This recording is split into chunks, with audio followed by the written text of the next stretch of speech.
What's going on YouTube? This is Jurassic Creations, and welcome back to another unboxing video. Today we're going to be taking a look at the Beast of the Mesozoic Allosaurus figure. So let's take a look at the packaging before we get this thing out. I gotta say, I really like the artwork on the Beast of the Mesozoic packages. Let me take a look at this right here. I mean, that artwork is just fantastic. And then the window with the figure in the box, it looks so good. I cannot wait to get it out. Not much on the side here. We do have Allosaurus, 1/18th scale, as most Beast of the Mesozoic figures are. On the top, Beast of the Mesozoic, dinosaur action figure. On the side, kind of the same thing as the top. Bottom, legal stuff, I think. Something like that. I don't know.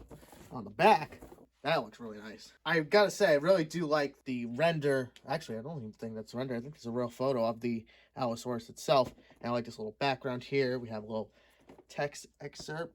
You know, if you want to. So if you want to read that, pause it. I'll keep it there for a few more seconds. And then, of course, we have some more figures from the line. We have Zuniceratops, Dilophosaurus, Deinonychus, Smilodon, and Achillobator. So that's really it for the box. Now let's get this thing out. All right, got the figure out of the box, put the tail on. I just did all that stuff off camera because I figured I wouldn't bore you guys with it. So let's get into it. Now, before we get over the figure itself, I know that's what everybody's been, looking forward to. Let's go over the collector card first. We have a really nice piece of the artwork we saw on the front of the box. I believe that is a dead Stegosaurus. Poor guy. Really beautiful artwork by the Creative Beast team. And, of course, we have the little Beast of the Mesozoic camera. If the camera would focus, that'd be great. We have the little Beast of the Mesozoic logo on the bottom right-hand corner, and my phone won't focus, so sorry about that. Go on the back. Maybe this will actually...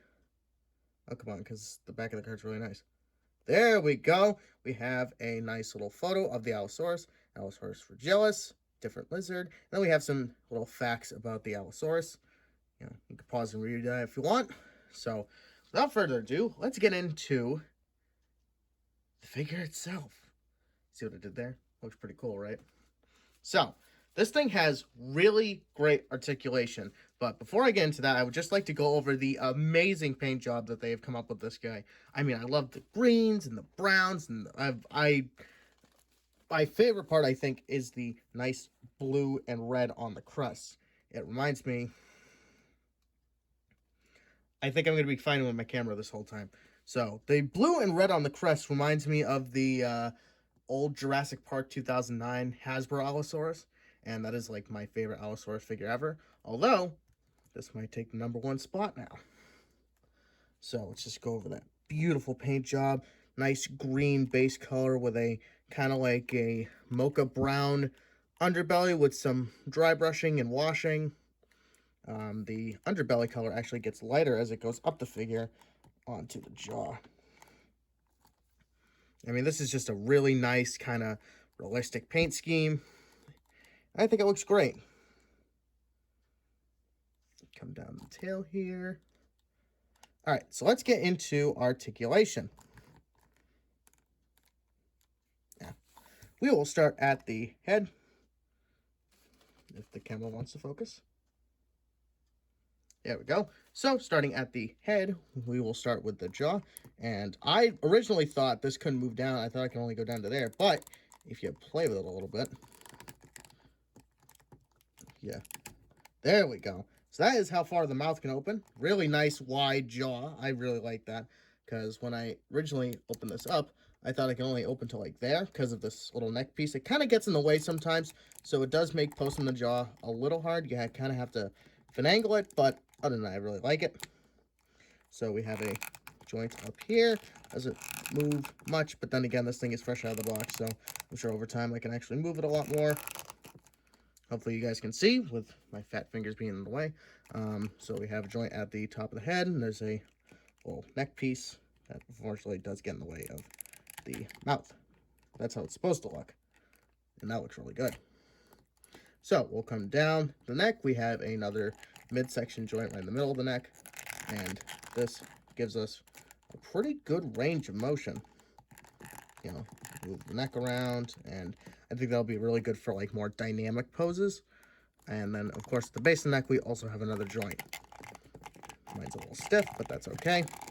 I would rather have stiff joints than loose joints, because loose joints is not much you can do to really tighten them back up, where stiff ones, all you have to do is heat them up a little bit.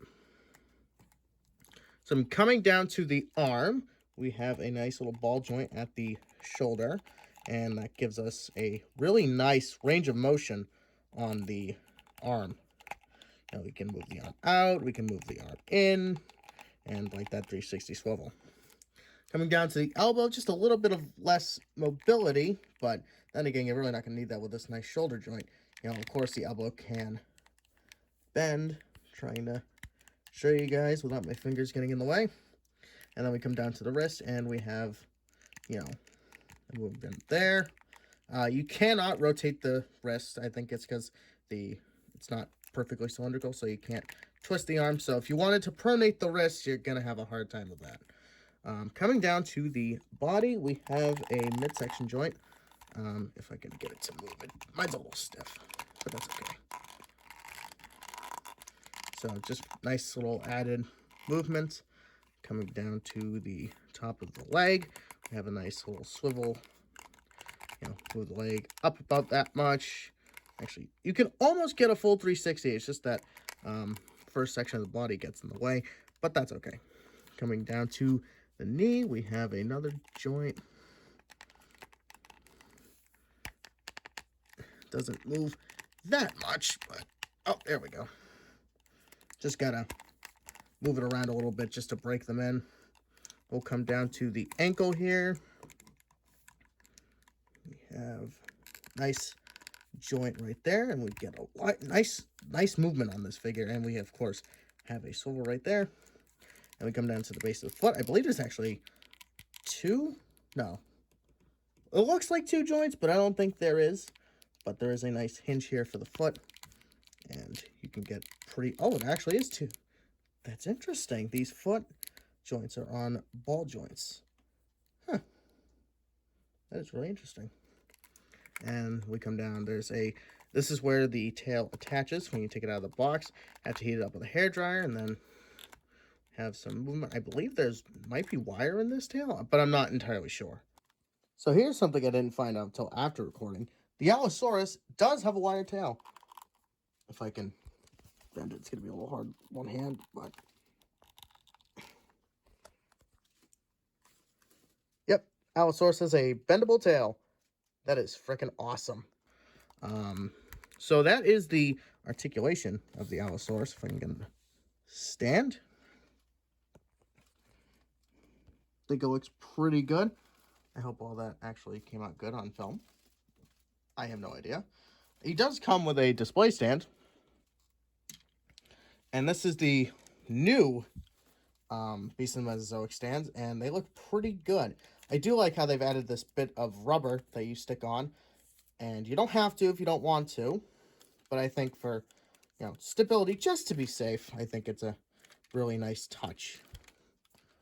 So, and there's actually, there's quite a bit of movement in this. You can move it down, you can swivel it, you can move it up, and you can actually like pivot right here.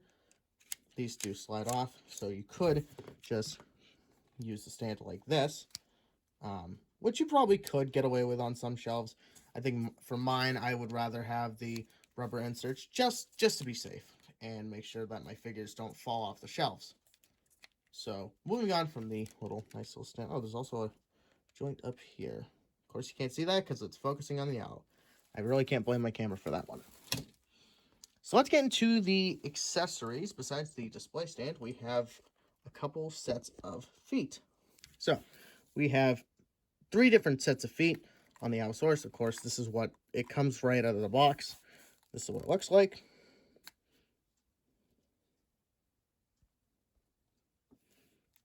These are more splayed out, which is pretty good for standing. Beasts of the Mesozoic figures usually stand pretty well. I've never had a problem with them. I think to get these feet off, I'm going to have to definitely heat up the bottom of the Allosaurus.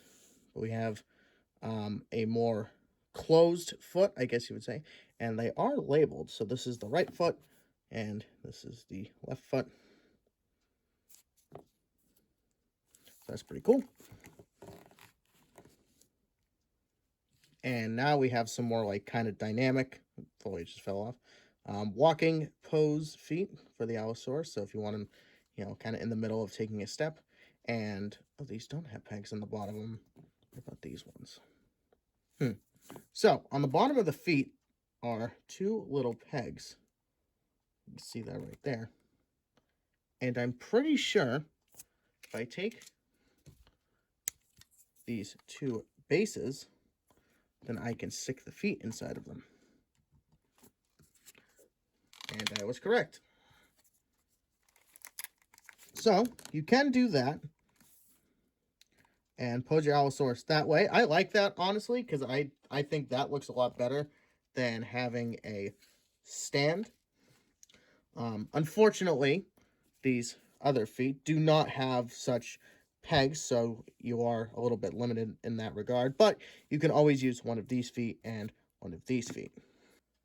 So to show an example of the swappable feet, I have put the kind of arched foot onto the left leg and then just kept the right leg on the regular stand. And of course it stands great. I mean, just think of all the dynamic posability you're going to get with this figure with, you know, being able to do that, because that right there just does a lot in terms of like posability. And I think it's a lot cleaner to display on a shelf as well. And you can get some really nice dynamic poses. But if you're going to save up for a Beast in the Mesozoic figure, honestly, I think this is the one to get. Along with Gorgosaurus or Pachyrhinosaurus. Those are some of my favorites. But this new release is definitely the best, I think. It's going to be pretty tough to beat. The detail on this figure, the paint job, although I am excited for the Allosaurus Jamadsny that they're making, because I think that looks a lot cooler. And I would love to get that one and pose it with this one, kind of like a, you know, like interspecies pack or something like that. But I think that's going to be it for this video. I will throw some nice pictures on the Allosaurus on the screen, and I will see you guys in the next video.